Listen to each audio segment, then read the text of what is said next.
All right, hello everybody. Today I'm going to be answering some questions. I've got some clients, and this question popped up, and this is pretty serious. This is Anthony Stewart. This is Food for Thought, and we're questioning everything they've ever said. They say a lot of stuff, and let's get into it. Um, one of my clients, she asked me, she has a friend, and she's been recently diagnosed with Parkinson's disease, and she asked me flat out, would the carnivore diet help Parkinson's? And my answer was, I don't know. Then I looked into it.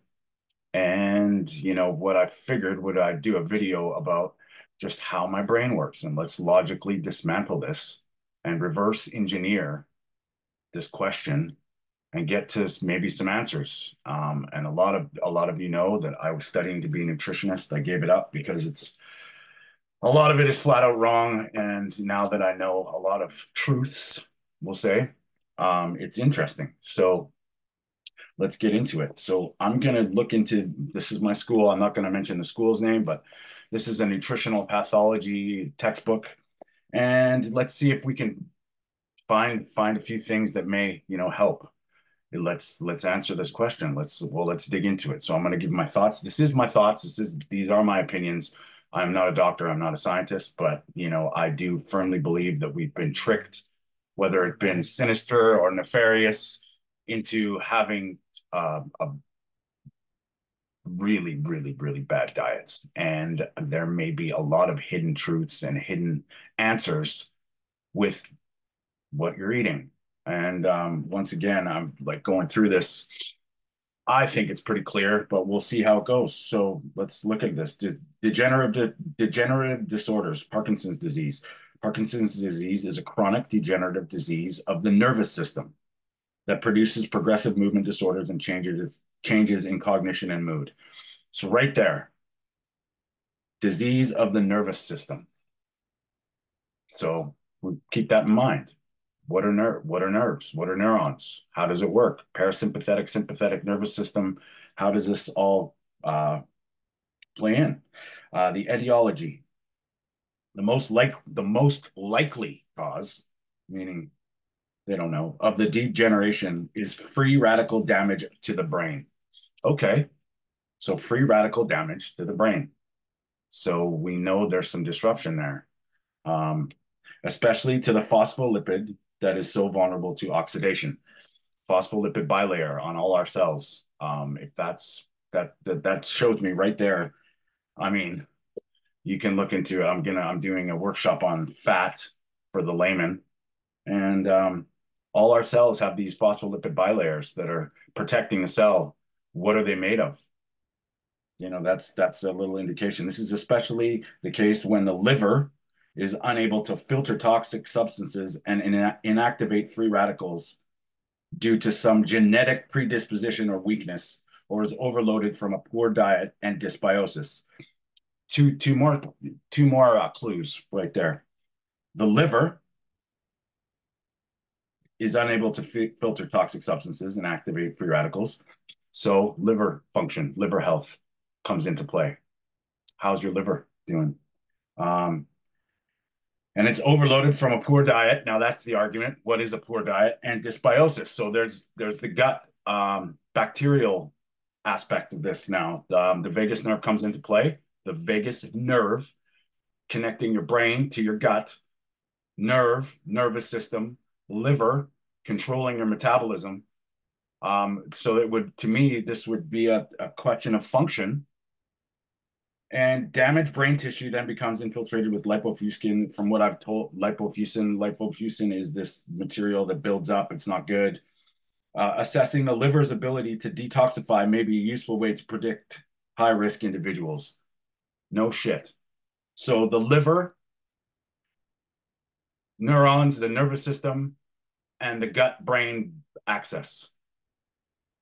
Right there. That's deficiency in nutrients or a generally poor diet adds to the problem. Really. And some say it may be a scrapie associated condition. That's to do with mad cow disease. That's for another day. We're not going to get into prions today, but anyway, look at for Alzheimer's. Okay, so signs and symptoms. Symptoms include tremor at rest, pill rolling, an expressionless face, difficulty initiating or stopping movement, a festinating gait, lead pipe rigidity, and cogwheel rigidity. So there's something going on with the connection from your nervous system to your motor skills and all this stuff. So it's you can see where this is going. There is a communication breakdown or disconnect here between the neurons, the liver, and the gut. So back this up a bit. How's your liver function? What are you feeding your body that could be possibly getting your nervous system out of whack? Not to mention all the neurotransmitters that are going on. These are how your brain is wired and firing. What would make sense? And I'll give you a little clue. Excuse me. What is the brain made of? For those of you who don't know, it's made of largely made of fat. So a high functioning brain to me would suggest well structured from the fats that you're eating. All right. The primary problem is a loss of cells and dopamine in the basal ganglia, which is the neurons, substantia nigra, putamen, and cauda nucleus. So it's the dopamine neurotransmission between your basal ganglia cells. The result is an imbalance of too much acetylcholine versus too little dopamine. Okay. Why? Why would you not be able to make dopamine? Neurotransmitter. Acetylcholine's essential. We need it. So where is this coming from? So recommendations now. This is where it gets awesome. Recommendations. So we know liver, gut, diet, what your cells are made of, how your nervous system is working. To me, that would state maybe chronic systemic inflammation. So addressing all of it with the right nutrients and possibly a correcting diet would make sense, right? Now, here's the recommendations. Avoid coffee, tea, caffeine, stimulants, and carbonated beverages. Very subjective, wide open. I mean, I do believe there may be a place for that, but avoid sugar, good. Alcohol, good. Artificial sweeteners, good.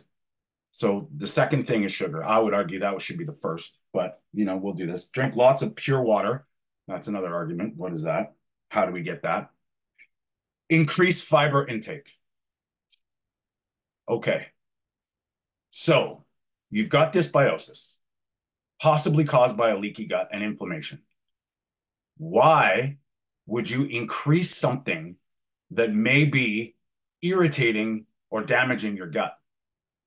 Fiber is not an essential nutrient. So that term right there, vaguely, where would you go? Would you add psyllium that could be irritating you further? Just cutting out gluten, which is a lectin, but all these different plants have different anti-nutrients that could be causing harm in the gut. So already the dysbiosis factor is so vague, and adding things might not be a good idea, especially on a broad sense, like just increasing fiber intake. What does that really have to do? What does it bring to the table? Short chain fatty acids, butyrate, you can get that from butter. Where does the logic here to fix your leaky gut? Adding more stuff in there, confusing the situation. So you see where I'm going with this. It's all sort of a mess. Avoid trans and hydrogenated fats. Okay, so good. That's great. What trans fats generally across the board in this space are not good. We know this.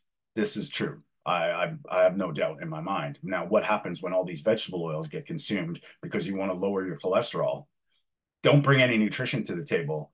But when you heat them up and cool them down, that molecule flips to trans fats. So you could be spinning your wheels thinking you're not getting trans fats because it's not on the label. It says no trans fat. But when you heat it up, it could flip.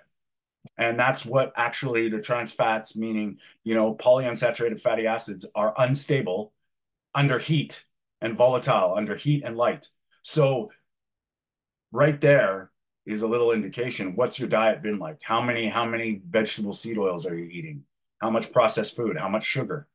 Causing dysbiosis, causing a fatty liver, causing your neurons, your myelin sheath that's this coating around your nerves to break down, causing dysfunction in your nervous system.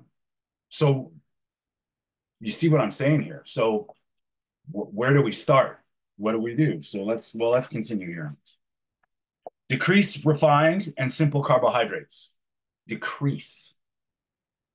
Well, if you have a fatty liver, decreasing carbohydrates might not be the answer. If you are obese or overweight, decreasing simple carbohydrates might not be the answer. So what, you want to eat complex carbs that break down to the same molecule? Maybe just a little less time. So they're telling you to decrease simple carbohydrates like carbohydrates are essential, but they're not. They're not an essential nutrient for human life. You can look it up on Wikipedia. They will say that it's a conditionally essential. What the hell does that mean? You kind of need it? No, your body can do quite fine without carbohydrates. Glucose is the thing, but we can make it. So if your liver's functioning, your liver can turn those amino acids and fatty acids into glucose. So right there, decrease. Alkalinize the diet. Now, what does that mean? What's that going to do? Your stomach needs to be acidic. Your pH is tightly regulated. All these acidic foods don't really do much in the form of a functioning proper body. So how's your liver functioning? How's your kidneys functioning? Well, if they're all broken down and you're suffering from something, dealing with this shit in this way it's so vague. Now here's where it gets fun.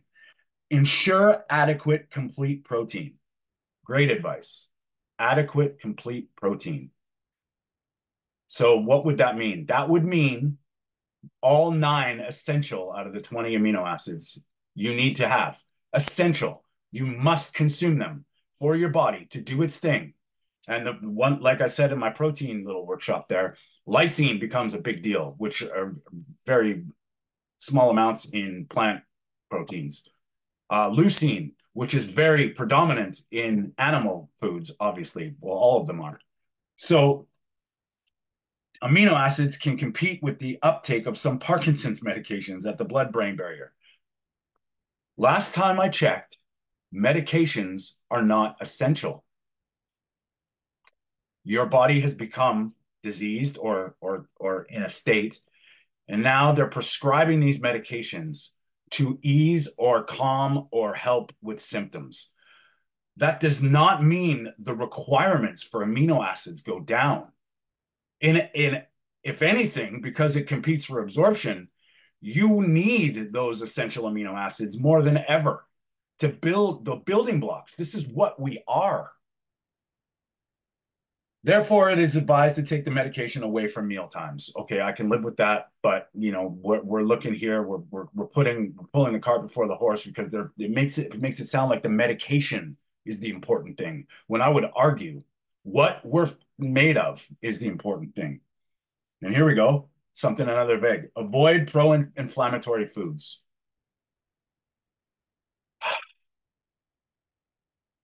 Look it up.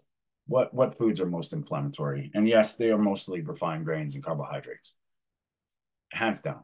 If you go in for a colonoscopy, or you get your colon removed for you need a colostomy bag. What do they feed you? They don't feed you a shit ton of fiber. No, they don't. So why would that diet in the time of ultimate healing be different than the diet that we need every day? So to heal your colon, you cut these foods that are irritating your gut, yet don't eat that stuff when you're just good. Logic, right? So, okay, increase dark leafy vegetables and other chlorophyll-rich foods. Now, there may be some truth there, but How is your gut doing? If your gut is leaky and these dark leafy greens come along with a lot of anti-nutrients as well, which we don't get told about. You know, you decide to start eating green smoothies. Now you have an oxalate problem. All the pesticides and herbicides, which we'll get into in a second, that are sprayed on the vegetables in the soil that the vegetables are picking up. How is that just a blanket statement? We're not looking at the whole picture here. What's causing the inflammation in the first place? If it's a leaky gut and poor liver function, don't you think you need the nutrients and to not get the anti-nutrients that come with this stuff? So this is where, my philosophy is about everybody. We're not cookie cutters. There's context, nuance with everybody. And spoiler alert, there is a diet that ticks all these boxes. Now, high phenylalanine foods include almonds, high in oxalates, come with cyanide. Brazil nuts, yes, they're high in selenium, but they're also very irritable in a leaky gut, causing very contextual. Fish, I have no problem with that. High in omega-3 fatty acids if you're eating wild caught fish, shellfish, seafood. Pecans, also maybe a better bad situation in my mind. You're still how is your gut handling this stuff? But pumpkin, sesame seeds, chickpeas, and lentils. Once again, the carbohydrate thing. They're not complete protein. You need the beans and you need the chickpeas. They're not complete. So you have to mix and match. And how is your body digesting this stuff? It may not be ready. You may not be able to do it. It may be causing irritation and some other effect. Now, obviously, I would say in the best case scenario, all of this being organic, how do we know that it's organic? That's another topic. So many doctors, here we go. Many doctors recommend avoiding foods high in vitamin B6. Well, last time I checked, vitamin B6 pyridoxine is an essential vitamin. You need it. Like bananas, beef, fish, liver, oats, peanuts, potatoes, and whole grains. So avoid fish, but it tells you to eat fish. Your liver's messed up, but all the nutrients that your liver needs is in liver. So don't eat that. Oats. Well, what are oats? Oats are grains, I guess, and they can cause disruption in the gut. Also high in phytic acid, which pulls other nutrients, which we'll get into. Potatoes and whole grains. So what do you eat? Right there. This is all over the place. What do you just eat? Become a vegan and eat dark leafy greens. Now you don't get protein. Now you don't get carnitine, anserine, taurine, creatine. Now you don't get a substantial bioavailable iron. You're not getting enough selenium unless you're eating Brazil nuts, which could be irritating your gut. You see what's happening here? We're caught in that cycle. We're caught in this whole bullshit that it's not answering anything. This is so vague. Now it tells us what supplements to use. And this is my problem with school. Supplements for Parkinson's, probiotics, first on the list. Well, that's great. Let's look at other things. Here, if you have attention deficit disorder, supplements, probiotics, first thing on the list. Okay, so migraine headaches, first supplement on the list, probiotics. Here we go, herpes, probiotics. What the fuck did we do without probiotics? How is this the most important thing on our supplement list? But what if your gut's broken? What if you're suffering from dysbiosis? What if you're eating a high carbohydrate, high sugar diet that all the bacteria and all the bugs are eating anyway? What the hell is probiotics going to do to resolve your dysbiosis in a broken system and a horrible environment?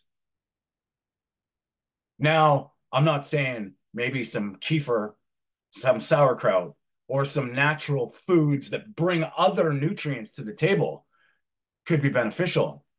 But this vague statement makes it sound like we need to go out and buy probiotics because the better quality bacteria with a bunch of strains to diversify. But if your environment's not ready, if your environment's coming from a broken place, how How is that going to help? Right? It doesn't make sense. So take a good multivitamin. Well, I would argue if you got your vitamins and minerals from a good quality food source, that might be a moot point there, which emphasizes the antioxidants. We'll get into that in a little bit too. Vitamin C, sure. Vitamin E, sure. Antioxidants, arguably, and I'll explain maybe a little bit in a little bit. Selenium, so immune system support, very good. Essential fatty acids. Omega-3 fatty acids are essential for all membranes and biological functions. Supplementation with evening primrose oil has been found to reduce tremor. Okay, forget about the tremors right now. Let's look at these omega-3 fatty acids. Omega-3 fatty acids are anti-inflammatory. Omega-6 fatty acids are inflammatory. If you are eating a diet high in seed oils, which is high in omega-6 fatty acids, which is high in linoleic acid, which is a polyunsaturated fatty acid, yes, but what it does is it competes for absorption, causing inflammation. And now, back to that phospholipid bilayer, if you are eating this inflammatory garbage, what is your fat cells made of? When all your cells need this phospholipid bilayer that is made from the fats that you're consuming, if it's prone to oxidation and damage from the beginning, what do you think's happening to your brain cells, to your cells in general, causing inflammation? Now you're eating a carbohydrates. Your nervous system is breaking down because the myelin sheath is getting degraded. Do you see this cycle happening right here? Your leaky gut is taking in nutrients that are causing this dysbiosis. All these things are happening, and you're not consuming enough essential vitamins, minerals, amino acids, fatty acids. So that's great. Omega-3 fatty acids, supplement it. But if you're not cutting out the seed oils, a diet high in omega-6, they compete for absorption. So you're spinning a wheel here. Glutathione precursors such as cysteine, glycine, glutamate, and selenium. Okay, so glutathione is a master antioxidant. What makes it? Cysteine, glycine, glutamate, and selenium. Now, we can produce a little bit of this. These are not necessarily essential amino acids, but the cysteine, look at this, N-acetylcysteine, NAC. They took off the market on Amazon during the pandemic. Why? This is when you have an acetaminophen or a Tylenol overdose, that's what they use to nullify it, the antidote in your liver. It helps liver function. So already we said that if there's a problem with your liver, the N-acetylcysteine, the cysteine, and you can get it from a certain diet. The glycine, if you're eating connective tissue and all the gelatin, the glycine, the glutamate, which we make, and selenium, which is, where is it high in? What diet would be high in? You can either eat a shit ton of Brazil nuts or just have a steak. Now, there is those precursors are high in an animal-based diet. Simple. The only time they tell us is recommending eating foods, beef, fish, liver, because they're high in B6. But what about the B1? What about the B3? What about the folate, the folic acid? What about the B12? So we'll get into this more. But now the glycine, we've talked about this before. What is glyphosate made of? And we're going to get into this a little bit more. The herbicide Roundup, which is now everywhere in our cycle of water, in our water supply, on the mountains, in the air. This has sort of been proven, and they say it's safe for us. But I will say, what the hell is it made of? It's derived from glycine, glyphosate, glycine. Well, there is a doctor, his name's Dr. Robert Lustig, and there's a few others, Stephanie Seneff, a lot of people that have said the problem with this is that when it gets into our bodies, it disrupts our own glycine function, mimicking this glycine and then causing this disconnect. Well, if you're eating a monocrop agriculture, pesticide-ridden or herbicide-sprayed diet, high in glyphosate, maybe this is a problem. If it's the precursor to the master amino acid in your body, glutathione, your glutathione is getting disrupted. The free radical damage in your brain because you're not getting the right fat, and now the neurotransmitters are getting degraded. And do you see what's happening here? You are spinning a wheel, and they are giving you nothing to fix it except medication. Now, I may be flat out wrong here. I'm just trying to do my best Sherlock Holmes and do reverse engineer this whole situation. Uh, Phospholipidserine replenishes the brain phospholipid. I know that is probably true, but where do you get that? You can look it up. Okay, now here we go. Phenylalanine and tyrosine increase dopamine levels. So they've already established there's a disconnect between the acetylcholine and the dopamine. Tyrosine is contraindicated for someone taking Parkinson's medication. So if this amino acid is essential for dopamine levels, they're telling you not to take it because it interferes with the medications. So here's the other thing. Glyphosate, Roundup, herbicides and pesticides, disrupt this thing called the shikimate pathway, which is the pathway that the roots absorb the minerals. And it disrupts the plant's absorption of, guess what? Tyrosine, phenylalanine, and tryptophan. Wow. If that chemical is disrupting those amino acid absorption or production from the plant, you're eating the plant. Is it possible that it's doing the same to you? All plants are good, right? Eat more vegetables. Where are they coming from? How are they getting to you? If this is a thing, those are the amino acids that you need for these things to happen. Tryptophan is very important when you're serotonin to melatonin and a bunch of other stuff, including your energy. Well, if it's getting disrupted by this plant-based diet that they're telling you to eat, dark leafy greens, eat nothing else, you're not getting the amino acids. And when your body's making its amino acids, it's getting disrupted by this, causing the dysbiosis, which is now in part of a chronic systemic inflamed body that's breaking down its neurons. Do you see where this is going? I'm not a rocket scientist here. This is just breaking it all down. B complex is necessary for normal neural functioning. Where would you get all your B vitamins from naturally? Figure that one out. Not hard. B6. So now they're telling you to supplement B6 when they're saying to you not to eat the foods rich in B6. This is why I left this godforsaken school. B6 is especially important as dopamine function relies on this vitamin. Yet, back this up to what it's recommending. Many doctors recommend avoiding foods high in B6. Explain to me this logic. What the hell is this? Now I can tell you, B6 is an essential vitamin.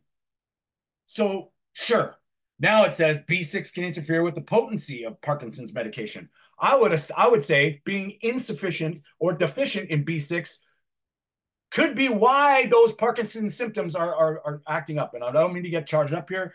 This is the irony that I faced every single day studying to be a nutritionist. Ridiculous. And should never be taken in supplement form with these medications. But you shouldn't eat it either. Do you see? Do you see what's going on here?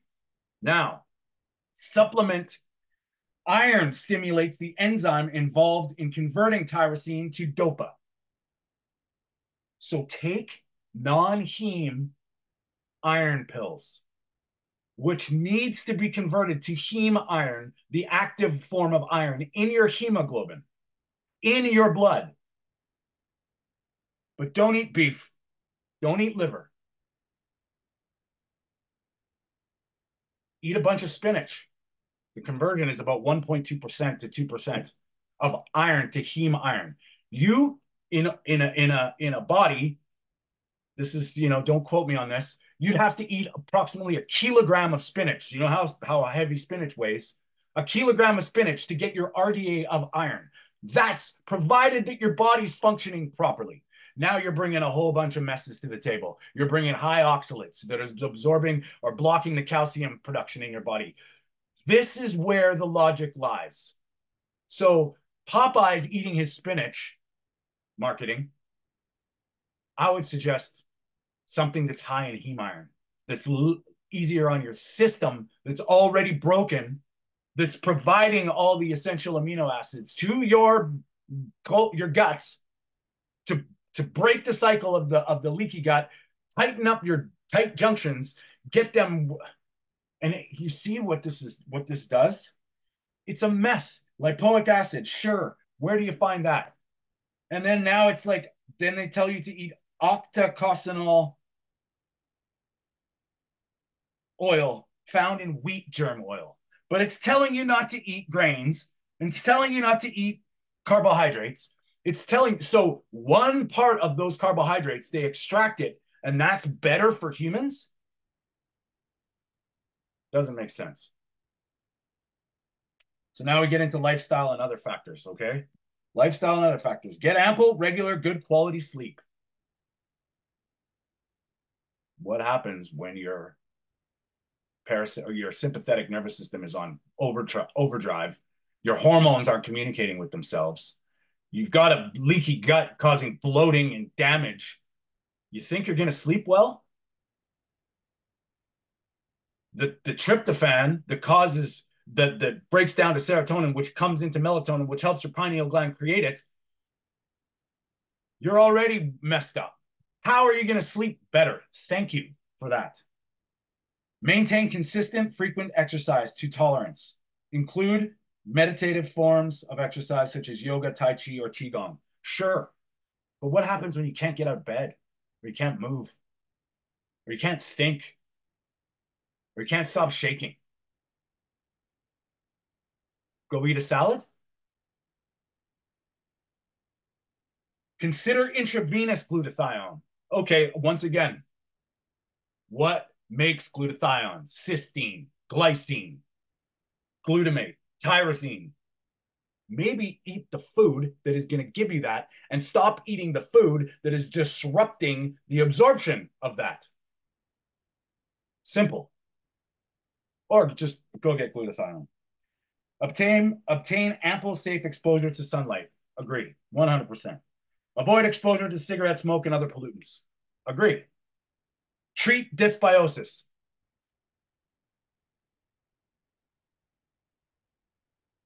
Maybe that's the first thing we should be addressing here. How are you going to treat that dysbiosis? Oh, yeah, probiotics.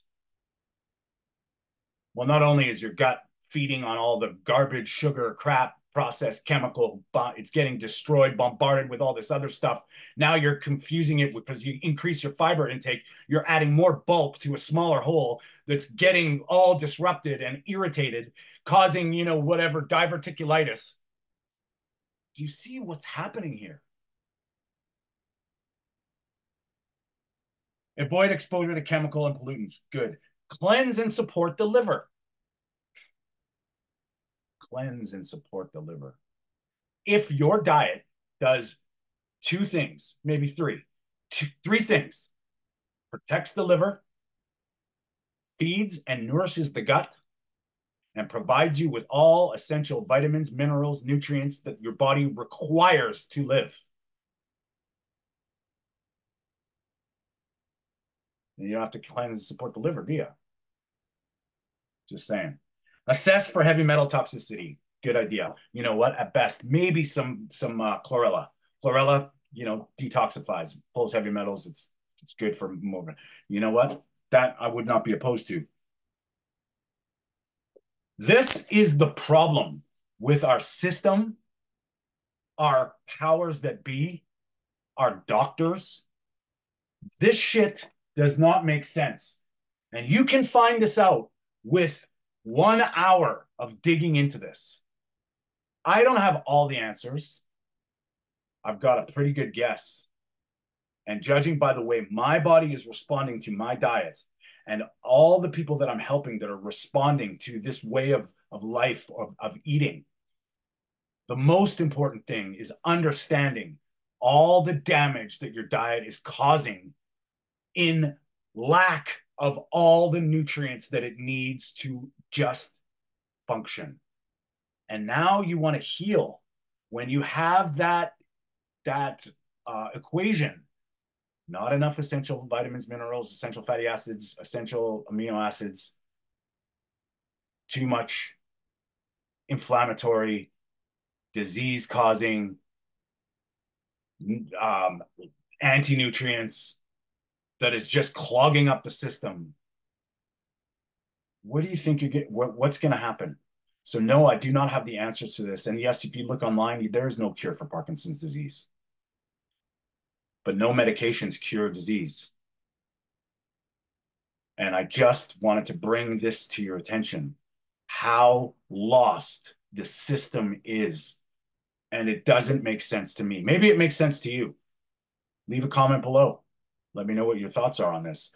But I've done this over and over and over again with endometriosis. I've looked into different conditions. I helped my mom fix her iron deficient anemia. In less than 6 weeks, the doctors could not understand how.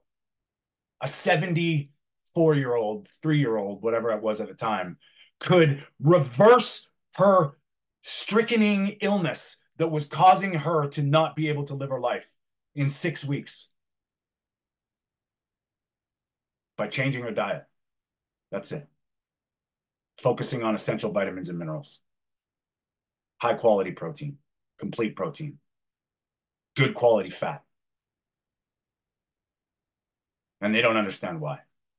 And this is where we're at. So I hope this kind of opens up your mind to the potential of self-healing, focusing on foundation, sleep, movement, breathing, eating, loving. But to get there, you're going to have to do some work. And it all comes to the same place.